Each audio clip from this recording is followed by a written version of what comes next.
Assalamualaikum warahmatullahi wabarakatuh. My name is Abdi Ichlasul Tasbiel. I come from State Islamic University of Raden Fatah Palembang, English Education, and I come from PBI 1 class. Today I would like to explain some of the materials about teaching and learning evaluation. So the first material is about objective tests versus subjective tests.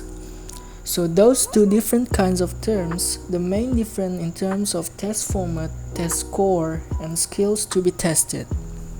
Related to the test format in objective tests, it usually in the form of multiple choice or true or false or fill in the blank and yes or no question. If it is subjective test, it's usually in the form of essay. What about the test score?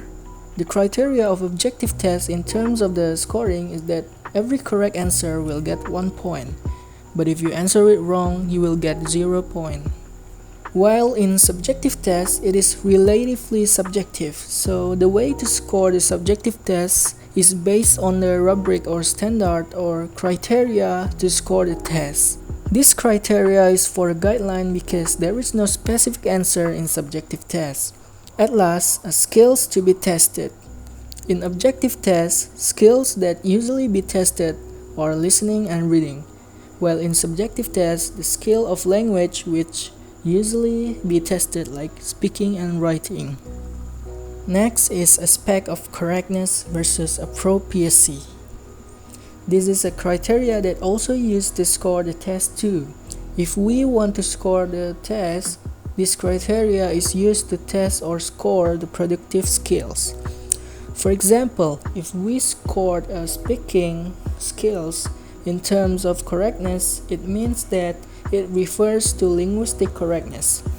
Like in speaking, it means that it refers to the correctness of pronunciation, correctness of intonation, and many more.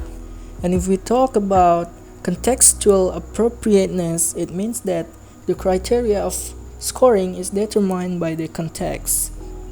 And if we talk about contextual appropriateness, it means that the criteria of scoring is determined by the context when we use the skills. Next, norm reference versus criteria reference.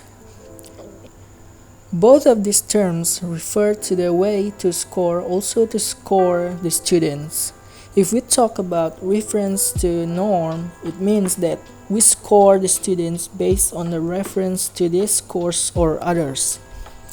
And if we talk about criteria reference, it means that we score the students based on direct guidance. And the last material is about artificial versus authentic tests. If we talk about the test, authentic means natural context.